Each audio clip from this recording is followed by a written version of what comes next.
জনপ্রিয়তা যেমন এসেছে আপনার, দুই বাংলায় এত আলোচনা হয়েছে, একই সাথে বোধহয় ডাকও পড়েছিল বিভিন্ন জায়গায়, সেই অভিজ্ঞতাটা বোধহয় অনেকে জানেন না, একটু শুনে নিই এই ফাঁকে। হ্যাঁ, আমি সেই অভিজ্ঞতাটা ওপেনলি কোথাও বলি না, কারণ এটা নিয়ে কাজ করার ইচ্ছা আছে আমার, যে এটা আমি যদি বলেই দেই তাহলে তো ধরেন বলাই হয়ে গেল। সেটা আমি আসলে দেখাতে চাই যে আমাকে কিসের কিসের ভেতর দিয়ে যেতে হয়েছে, আমার পরিবারকে কিসের কিসের ভেতর দিয়ে যেতে হয়েছে।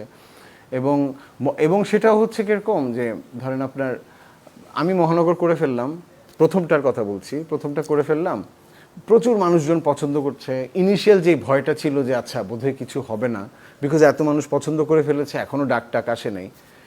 তারপর ঠিক আমরা মহানগরের 1 মাস পর যখন মহানগরের সাকসেস সেলিব্রেশন করেছি, যেই দিন আমাদের full team, actor, actress, producer সবাই মিলে, ঠিক তারপর দিন আমার কাছে ফোন আসলো যে আমি অমুক অফিস থেকে বলছি, এবং খুব একটু কড়া স্বরে বললো যে আপনাকে কালকে একটু আসতে হবে। আমি বললাম যে আমি তো ইয়েতে নাই, আমি এমনি জাস্ট ইনস্ট্যান্ট বলে দিয়েছি আমি তো ঢাকায় নেই।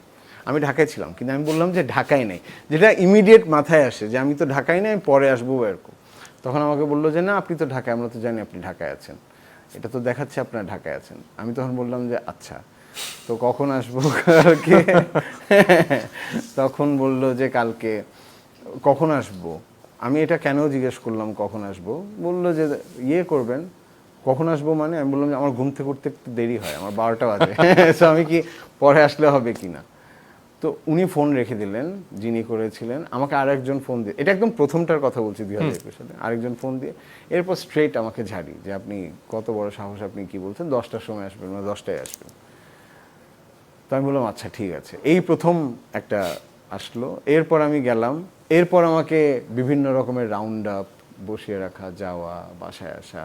মাঝখানে আমি ছিলাম না অনেক দিন বাসায়, বিকজ আমাকে বলা হয়েছিল বাসায় না থাকতে, আমার লয়ার বলেছে বাসায় না থাকতে। সো আমি বাসায় ছিলাম না, লুকিয়েছিলাম। এই ধরনের সব ধরনের এই হাঁস হাঁস ফিস ফিস করতে করতে তারপর একটা পর্যায়ে গিয়ে আবার আমি বের হলাম, কিন্তু তখন আর কোনো কাজে ঢুকি নাই, কারণ ইমিডিয়েটলি তখন কাজ করাটা ডিফিকাল্ট ছিল। এরপর তো কাজ করতে থাকলাম, সাবরিনা করলাম মাঝখানে একটা।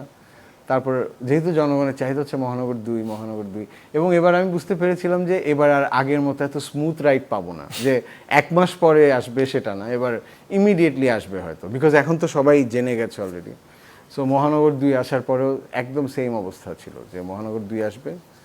এবং মহানগর 2 কিন্তু একদিন প্রচার বন্ধ ছিল, এটা কেউ জানে না। এটা হচ্ছে একদিন কিন্তু প্রচার বন্ধ রাখা হয়েছিল, প্রচার হয়ে যাওয়ার পরে একদিন বন্ধ রাখা হয়েছিল, একটা মহলের চাপে বন্ধ রাখা হয়েছিল। পরে এই তো, বাট আমি এই জিনিসগুলো আসলে আমি একটা গল্পে দেখাচ্ছি অবশ্যই।